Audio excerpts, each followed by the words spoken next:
Welcome to the Bougie Black Brother Network.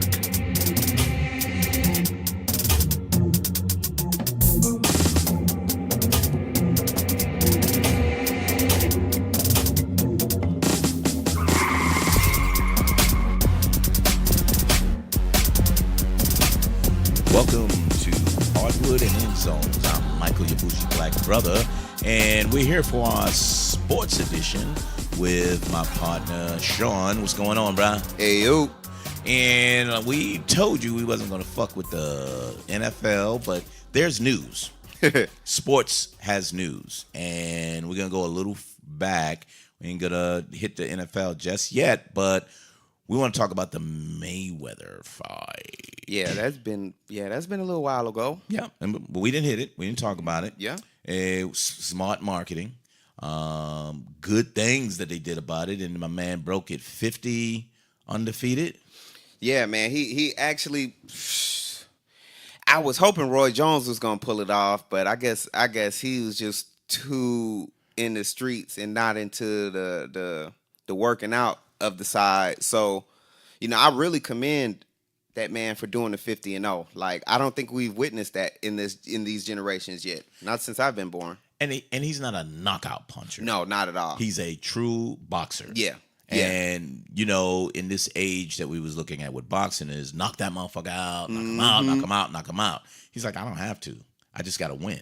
I don't even remember him knocking. Well, I haven't seen all of his fights, so I'm not even going to throw no shade on him. But I know the past few fights, his bigger fights, he's ran all 12 rounds, and he still had energy to knock somebody out. So. Yeah. So he works stamina and boxing. Stamina defense. and boxing and defense. Yeah. He's going to keep you off him. He's going to make you exert your energy, and then he's going to box the shit out of you. So, but the one thing I did take from it is Conor McGregor, got to give him some props. Why? That's not his lane. Yeah. It's not his lane. But he held his own. Yeah, man. He definitely wasn't throwing he wasn't criticizing nobody about the fight. Marketing was advertisement on the fight was amazing. You can out fucking standing. Yeah, you can talk as much as you want to about what they were saying and what they were doing, but that man got a check. He made sure them seats was filled. Yep. So both of them. Yeah. And they was like, look, Mayweather was like, I don't want to do this shit. Right. But with the marketing and everything went through, he's like, I want what? 200? Yep. And they 200? He got McGregor got like what, 137? Yeah, he got a little over one. He got a good check, bro. Yeah. He got a damn good check. His biggest check ever. But see, what I'm saying with McGregor, that's just like with an athlete like Deion Sanders, who went to play baseball and fucking did it. He was capable of doing his thing in another sport. He's Eminem. He'll kick you. He'll do everything. Right. But he had to be disciplined enough and hold out and kind of battle with one of the best boxers ever. Yeah, definitely. And he held his own. Definitely. He got to lost. get in the ring. He got to get in the ring with the best boxer of this time. Yep. And he's not a boxer. Yep. So you got to give him that credit. He lasted 10 rounds. He should have got knocked out. Yep. But I believe the ref was a coon and he didn't want to see him fall to the ground. So Coon alert. Right, man. It was like, what are you doing? Let this man fall. This is boxing we talking about here. He grown, so Let him hit the deck, man. So we can know, yep, my man knocked him down. Right. And then afterwards, McGregor was still the same McGregor he was beforehand. So, so to your point, I do give him I give him credit. I give him the respect. Yep. I definitely give him the respect. Now, do you feel like he's going to go box again after this?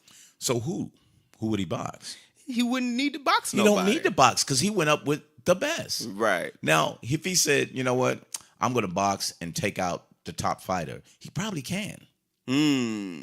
If that's what he wants to do, though. Okay. But he already proved to people that I can go do this sport. Right, I go toe-to-toe hold my own. with the best. Yeah, but the best beat me. the best that knocked me out. Right. Because your man, I'm gonna find that too. Because you always say that coon alert. I'm gonna find something for that. Yeah, man. I As soon thought as you that call was that kind of bitch rude. out, to be like,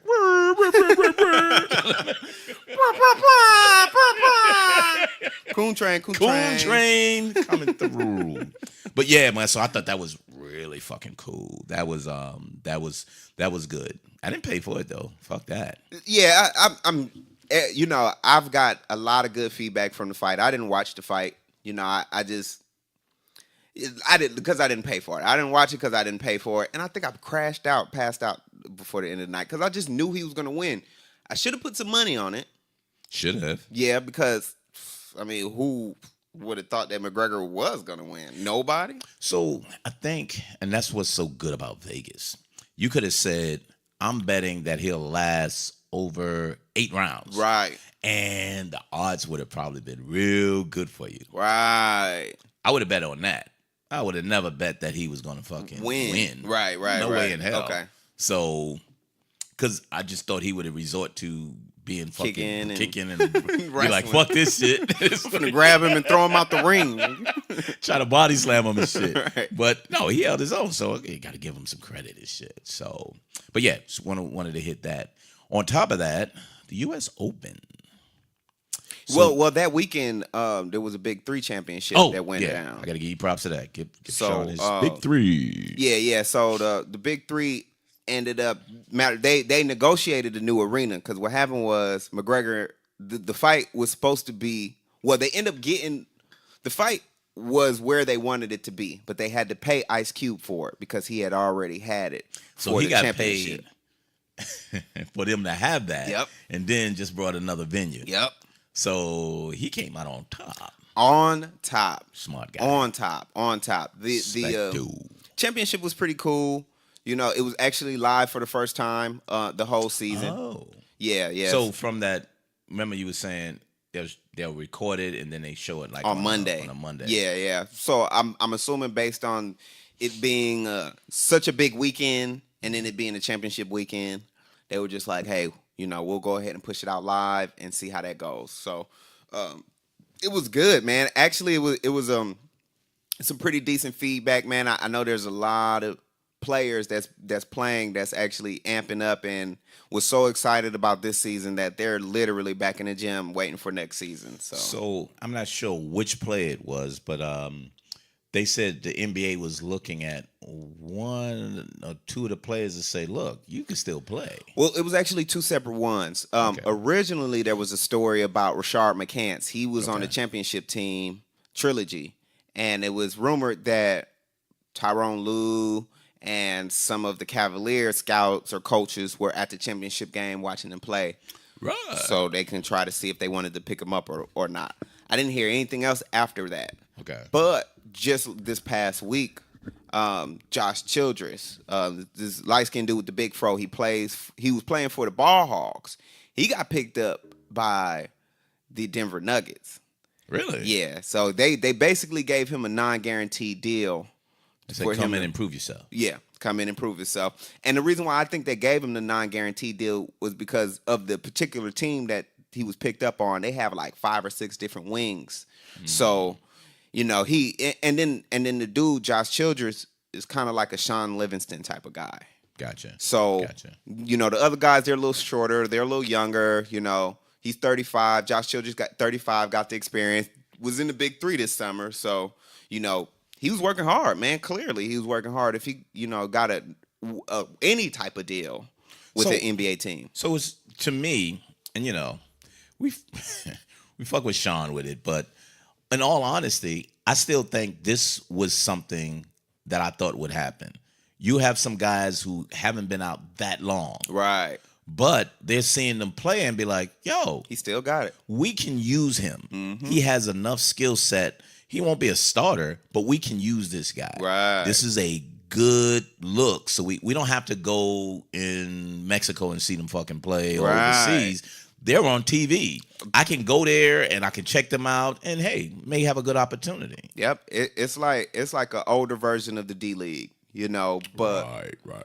But they've already been in the league and they already have a name for them. So, you know, Slowly but surely, this is something new. Of course, you're gonna get a lot of flack back. You're gonna get a lot of negativity back. But yeah, I'm definitely rooting for the big three, man. Kudos to them for completing the first season, man, and having it go so well.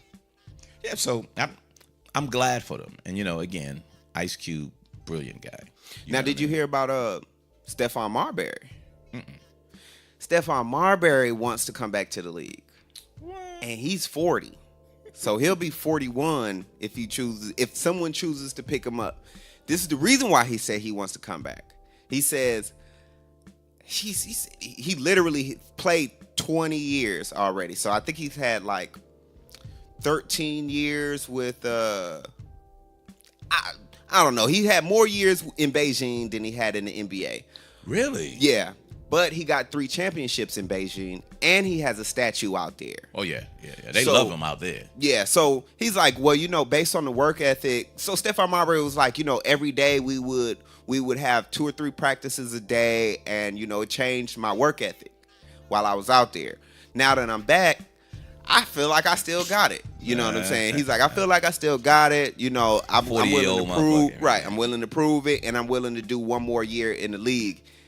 He also said, if it wasn't for me, the league wouldn't be as big as it is. Because worldwide. Him being in China. Yeah. And actually showing these Chinese folks, look, I got game. This was going on. Let me go and see them. Mm-hmm. Let me watch the NBA because Marbury's over here. Right, exactly. I got you. So with that, he's rooting for, or he's volunteering himself for the Hall of Fame. Which I can agree with on his behalf, but I don't know how the NBA gonna process that and be like, well, you deserve it, or you did contribute to our league in a way to where we might not have reached out and thanked you for it, but everything that came with you leaving out there is benefiting the league. Period. Oh, yeah. No doubt. So much respect to him. Mm-hmm. He went out. He didn't complain, or I didn't hear any complaints. I watched him on a couple of news segments, a couple of sports news segments, right, saying, yo, he's over there doing big things. Championships, they worshiping him. They gave him a statue. And I was like, what the fuck? A statue, right. But, hey. They gave him a statue. Right. Who am I to say? They gave, the pedophile guy in Penn State. He had a statue up. Oh, yeah, that is true. Paterno. So yeah, these statues these days are getting knocked down. So are statues really important these days? Are they that important? What is the value of a statue? A fucking statue. So no, but that's what's up, man. But that's cool. But one more thing went on in Las Vegas, but we ain't gonna get to that. It's the U.S. Open. Okay. Sloane Stephens. So I thought it was amazing because Venus was on her way again. Right. So Venus doing her thing, but she's getting there, and then it's like, yoop, and they just snatching it from her. And I really thought it was like, okay, my sister's finna have her baby. I'm finna just go ahead and take it back again. Yep. And it was gonna be the old Venus Williams again. So, I definitely was like, oh, okay, good. Venus is in here. Then I heard it was 3 other black women. 2 other black women. It was Sloane and then the high yellow chick. Yeah, and then Venus. So it was 3. And then I was just like, oh, like, what's up with this? Yeah, right. Well, that's interesting. And then I seen Sloane win, and I was just like, wow, we finna take the lead. We finna take this over for another 10 years. Then we good for another 10 years. Because now we growing. And she was like, what, number 257? Or I know she wasn't in the top 100. No. Yeah, she definitely wasn't. She wasn't in the top 100, but she did her thing all the way through. So big up to Sloane. Got my eye out for you. Much respect to her. I'm glad she did it, and people, they had to respect her. The bad thing is they try to put her to the side and put, who's that, Rafael Nadal? I think he won on the men's side. Yeah. So they never give props to the women unless the big names win. Oh, not at all. Oh, but she did. She was all over my social media page. Oh, okay. They asked her a question. This lady asked her, after you won this first one, are you going to continue to play tennis? And how are your feelings about this? She said, Sloane said, did you see that check? She said, and the check was it was in the range of 3.5 million. Right. You know what I'm saying? She was like, "Did you see that She check?" said that. She went She straight. was like, yeah. I'm gonna be playing tennis for a long time. For a long time. She She was went like, thought on that ass. right. She was like, Did you see that check? Right. She was like, Bitch. I don't know who wouldn't want to play tennis after looking at that check. Yep. I was like, wow. She was straight real on So that ass. so that was my first time ever hearing the numbers on the check. Right. Venus and Serena never. So honestly, they got the check to be that point. Okay. It wasn't like that for a while. Okay. Because of them, that kind of raised up because they was like, they're marketable and people are watching women more because of these big time players like Venus and Serena. Okay. So the check went up. Oh, okay. Check went up. See, I thought it was just like they get 3 million and then the Guys guys get like just get like more. right, exactly. So the guys still get more, Right. but the women wasn't getting much of shit. Wow. So they kind of hooked them up. Okay. So like okay. she said, I'm gonna be paying forever. She was like, Forever. Did you see this check she gave me? Bitch, what? What you mean? I'm not doing nothing but playing tennis for the rest of my life. I was like, all right. That's what's up. So that's what's up. Yup. So big up to Sloan.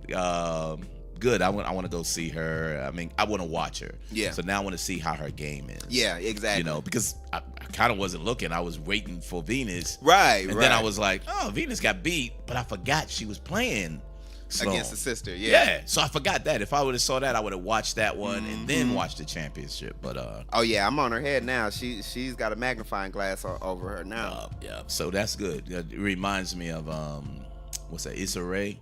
Yeah. When she was at the awards the other night, and they was like, "So who are you rooting for?" And she was like, "The black people." Oh, that's what she said. And you know what? I just On camera, yo. bruh, that was last night, wasn't I it? think it was last night. Yeah. I they was talking about that on social media, and I was like, I can't wait to see that little snippet because she did it straight casual. I fucking love her though, man. She was Yeah. like, so who are you rooting for? She was like, the black people. I'm just saying. You know, I'm like, all right. hey, that's I know who I'm she- rooting for. Okay, thank you. Thank you. What the fuck? Right. That's hilarious. Yeah. Yeah. So it was cool. But again, that's just what we do. Right. Yeah, exactly. But yeah, so flipping that back to Vegas. So there was an issue after the fight. And allegedly there was shots fired and people were running. And you know, you had a lot of stars that was out in the area. Right. And just so happens, Michael Bennett. I Yes. thought it was his brother. So Michael Bennett was running with the crowd, and Las Vegas police tackled him, hemmed him up, threw him on the ground, knee in the back, gun to the head. And he's like, I didn't do anything, and they made threats and everything like that, and threw him in the car and cuffed him, and made threats about him. 10 minutes until they realized, ooh, this guy's a football player. So Michael Bennett, after the fact, wrote a little dissertation and put it on the internet. A week later. Yeah. But here's the catch. He put it up right after Jason Whitlock did his skit about Colin Kaepernick. So, this was the same so day. it was funny because I thought it was a white dude. You know who? Right. Kid from it was Kid and Play. from Kid and Idiot. Play. Stupid. Coon alert. Bruh. Shots for the coons. Yeah, that was despicable. That was despicable. I was like, why? But see, that tells you one thing, that what ESPN says is acceptable. Well, that was Fox. That was actually well, I'm sorry, that's right. So Fox, anything goes. Right, black anything people. goes, yeah. Anything goes. If you're gonna say anything against About black folks, people, you're good. We got you. We condone Matter of fact, here's everything. an extra pedestal for you, so you can. We'll give you a little say extra it a little cash bit louder, a little if bit you higher. say nigger. Right. Yeah, that's your bonus. For every nigger that you use, that's You an get extra $5,000. $5,000, yes, sir. But it's only a three It's a 3 limit nigga. limit nigger. Sorry. Monthly. Monthly. Because, we had a lot of other people that was taking care of that. So, Right. so we only got a couple to pass around. So, but yeah, so it was, to me, it was like, and he put in there, and I don't remember it verbatim, but he was basically saying, you talking about Colin Kaepernick and what he's protesting against, and here's an example of someone who didn't do anything. Right. And I was accused, and if I wasn't Michael Bennett, I don't know what would have happened to me. True.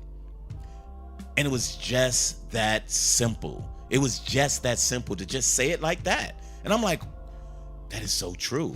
Actually, in his comments, he didn't even bring up football. I thought that was highly important. He was like, man, when this was going on, and I'm not really quoting it, but he was like, when this was going on, the only thing I could think about is, am I going to see my kids again? Yep.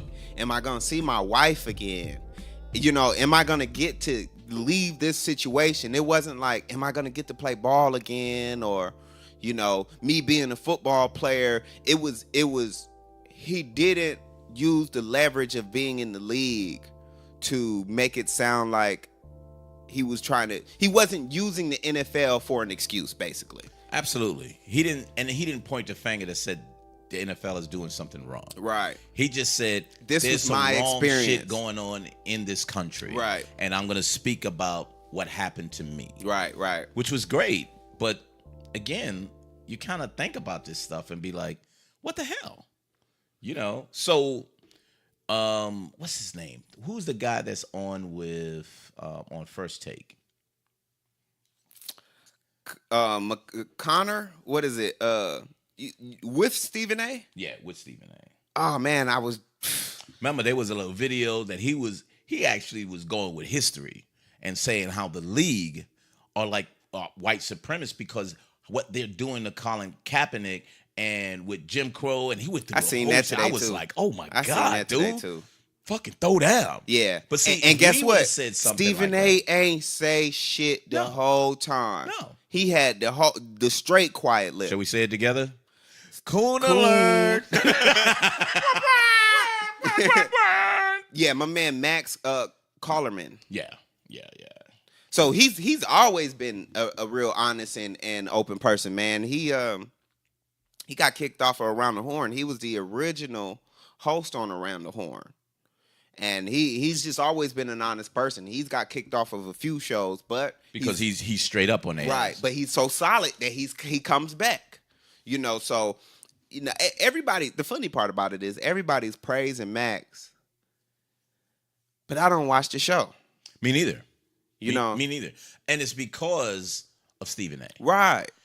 Max has good dialogue. He does. He has good info. Mm-hmm. He's really good. But when you play off a fool, right, or someone who's more so about what I know and more egotistical in that way, I don't want to watch that shit. I just don't want to watch that. Yeah, he doesn't. Stephen A has lost his information.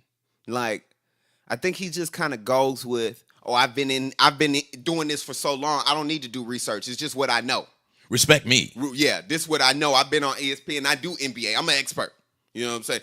This tobacco is outrageous. You know what I'm saying? All the things. I think he's missing the journalist part that he used to have because of the clout that he felt like and what ESPN is telling him that he could do. Yeah. And so the other thing that's on the top of the list too, even with Max, is they were talking shit about Kyrie Irving, and he's trying to talk shit back to them. So that was an interview. He was there. Yeah, I know. I didn't. You know what, man? I'm finna YouTube all that tonight. I was supposed to be editing tonight. I got to look at some videos tonight. Yeah, I just seen that, and because Stephen A was like, "Did you talk to LeBron about getting traded?" He was like, "I don't need to talk to no LeBron. Why do I need to talk to him?" I mean, he was like, "Why would?" No, he was like, "Why would I talk to anybody?" I mean, you should. People are gonna feel some type of way if they don't know. And Kyrie was like, "And nigga, that's not my daddy, nigga." I know. You know what I'm saying? So fuck what everybody's saying, right? Because guess what? I'm gonna do my thing and I'm gonna get paid. That's my check. Regardless, that's my what check. happened in this organization, that LeBron don't write or sign my checks. Yep. So yeah, man. We could rant about how whack this man Stephen A. is the whole day. Speak to somebody about it, they might take it personally. Here's your boy. Do you care about that at all? No. It's his future, his life. He's like, No. I was like, and I don't blame him. Why should I care? but Kyrie is a very smart guy. Yeah. Very smart guy. And for him not to engage in that conversation like that, I seen the way he was replying to those answers. I was like, I don't think he wants to be here. No. Or he's kind of like, I ain't got to answer these. Right, yeah. I know I'm here. And I know what you're going to throw at me. I know but I'm going to give you this. Right. Basically, bye-bye. Right. Which means, translation, fuck you. And Max wasn't even there. Yeah, Max wasn't even there. Max was like on the TV or whatnot. So I was like, you know what I'm saying? Like, cause the funny part about it is I don't watch Fox, but Undisputed is such a good show. It is. And, I want to watch it, but it's kind of like, man, I don't want to give my time to Fox. Right. I would love to watch it, but I really just don't want to give my time to Fox. Yeah, so the best thing, of course, I just YouTube it. I just find Undisputed has their own YouTube channel. Oh, really? Yeah, so they'll maybe I'll give do you that like then. some Oh, pretty that's what's up. substantial parts of the interview to where you'd be like, cause remember I showed you the Ray Lewis jump off. Yeah. You know what and I'm we saying? kept going right back and forth on that. And your man kept going at him, and then Ray came back with a whole nother story. Oh. He was like, oh no. You know what? I'm definitely going to get the coon alert, dog, because there's so many of these motherfuckers out here. Yeah, yo. man. I'm Yeah, like, man. are you kidding me? Yeah. Are you kidding me? And then the last thing he said was, well, we would have took signed him. but his girlfriend criticized it. His girlfriend ain't fucking playing. And who cares that they criticized you, Ray Lewis? What that got to do with the squad? You know what I'm saying? Like he got his lips all over the owner's ass and other things. Right. So yeah, man. So it's a lot of coonery going on, man. I think these times you have to decipher it. Yeah. Because in these times, the way sports is going and the wave of us is going through everything, it's not necessarily black and white. It's not black people and white people. Mm-hmm. It's coons and white supremacy and people who are down to fight against them motherfuckers. You know what I'm saying? Coons and white supremacy. Because coons are basically the minions of white supremacy. Yeah, because they acquiesce Right. to what white supremacy puts out. Say, you are subservient to us and let us get ahead. Yes, right. The white man has to do that. Right, right. Like Boondocks, you know what I mean? So yeah, I never want people to think that it's a black and white thing. I've met and I know a good handful of some solid European people. I fuck with them. I fuck with them. You know what I'm saying? But I fuck with a lot of them. I know some shitty ass black people. You know what I'm saying? Yep. And I know some coon ass black people who ain't gonna stand with us. Sports, media, friends. It don't matter. You know what Neighbors, I'm saying? You have to account for those. You have to put them in the right place. Because when time comes, don't be looking at them to try to save us or help us. Because they're not in that line. Take it for what it is. Yep.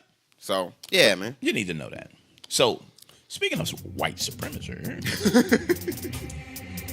join us next time on Hardwood and End Zones, where we'll come back for our part 2 section of sports and the NFL controversy.